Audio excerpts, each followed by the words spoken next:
Hey guys, what's going on? James here. Shout out to BetUS Sportsbook and Casino for sponsoring this video today. And in this video, we're going to be talking about all of the players that we all should be keeping an eye on for the Tampa Bay Buccaneers Week 4 matchup versus the Philadelphia Eagles. And today, I wanted to specifically focus on two position groups for the Bucs: the pass rush and the offensive line. Two groups that I feel like have struggled a little bit throughout the first 3 weeks of the regular season, which is why I wanted to highlight them in this video today, because there's a lot of different things going on with the injury report and guys dealing with injuries and whatnot. And I just wanted to continue to talk about that and really just talk about how those positions have been already. So let's start off with the offensive line, by the way. You have Graham Barton at center. He was full go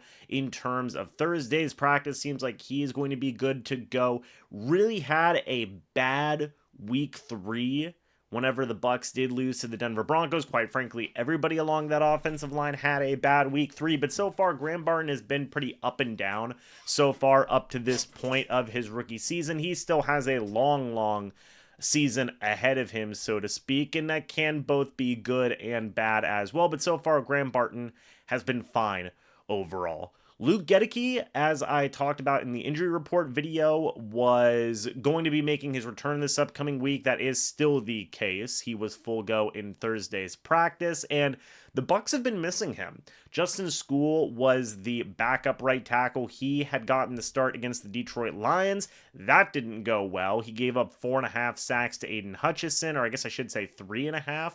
I believe one was Cody Mock's fault as well. We'll talk about him in a little bit. But then you also had a situation last week with the Denver Broncos where Justin Skule got the start again, and things just did not get much better. So Luke Gedeke will be a welcomed addition back to the Bucs offensive line. And look,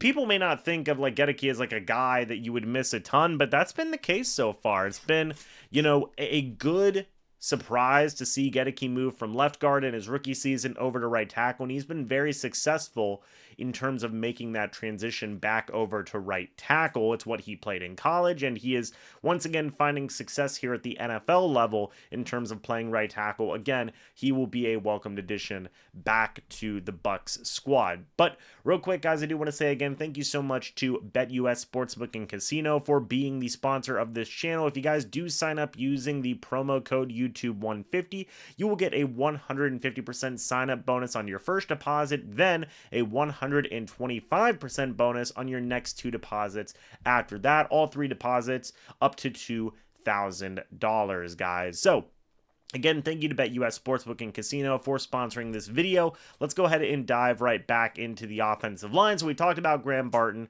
We talked about Luke Gedeke. Let's talk about the other offensive tackle, Tristan Wirfs. He is limited so far this week in terms of practices.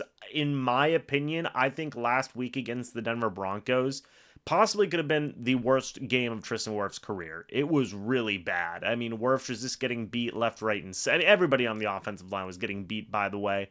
But it was one of the worst games I think we've ever seen in Tristan Wirfs' career. I don't think that is going to be a common thing going forward. Wirfs got the bag for a reason. He is still one of the best, if not arguably the best offensive tackles in the entirety of the NFL. He just had a bad game, as did the rest of the Tampa Bay Buccaneers in that matchup. It does happen.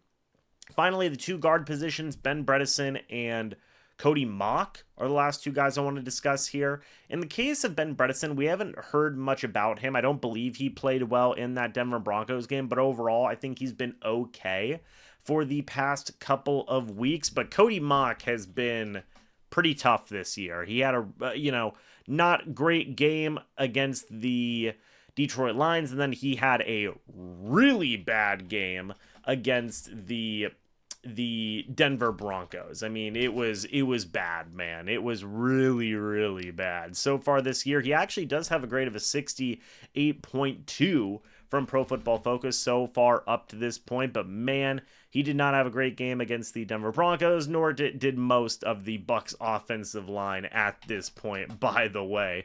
But again, we need to see the offensive line as a whole grow and improve here this upcoming game against the Eagles. They cannot have another showing like they did against the Denver Broncos, or man, it's going to be one heck of a long season. By the way, Ben Bredesen has a Pro Football Focus grade of 54.6 so far to this point. I'm curious as to what Graham Barton has at this point. I wonder what his Pro Football Focus grade is 62.7. So the interior has been not great so far up to this point, but I do believe they will improve going forward as these guys continue to gel and build chemistry. But offensive line aside now, I want to talk about the defensive line or really just the pass rush in general, because this has been an issue, in my opinion, for the Bucs, just in terms of the, really what we've seen in terms of the pass rush so far up to this point, in terms of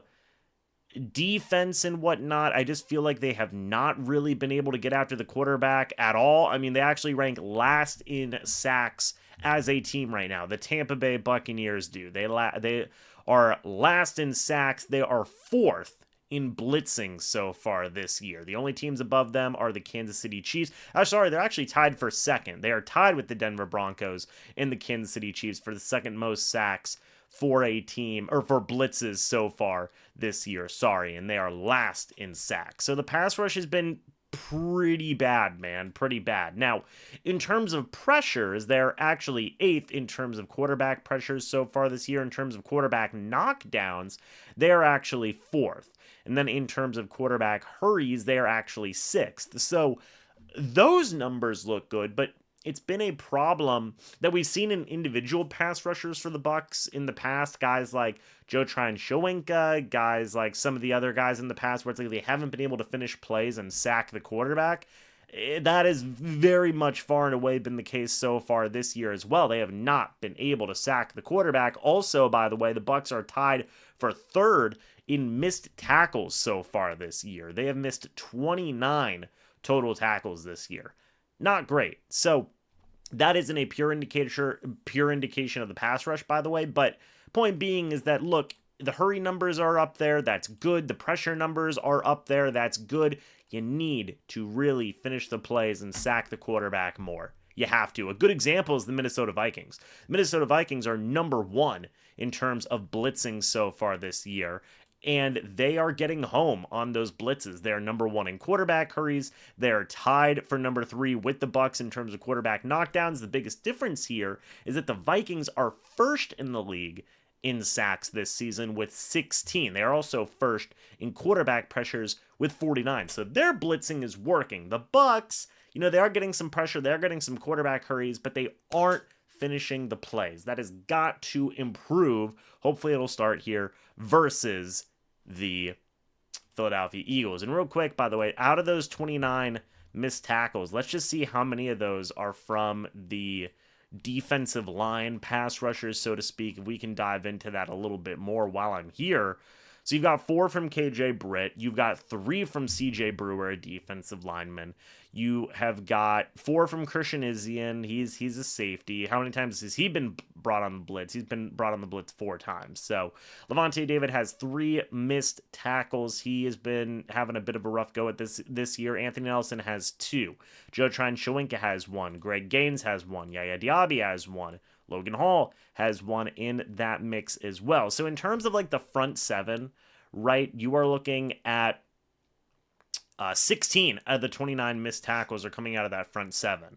So that's definitely, again, got to improve. Again, it all goes back to, hey, you got to get home. You got to hit the quarterback, right?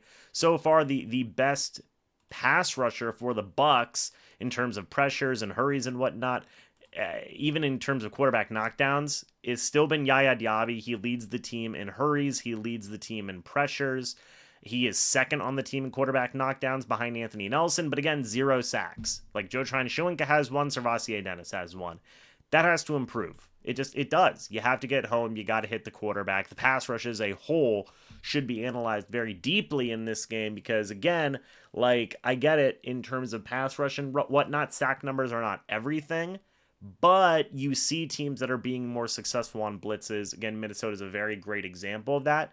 The Bucs, if they want to get more out of their pass rush, have to start hitting home, have to start getting after the quarterback 2 sacks in 3 games is not even, that's not even come close to covering it. You're literally last in the league in terms of sacks. But you are also one of the top blitzing teams in the league.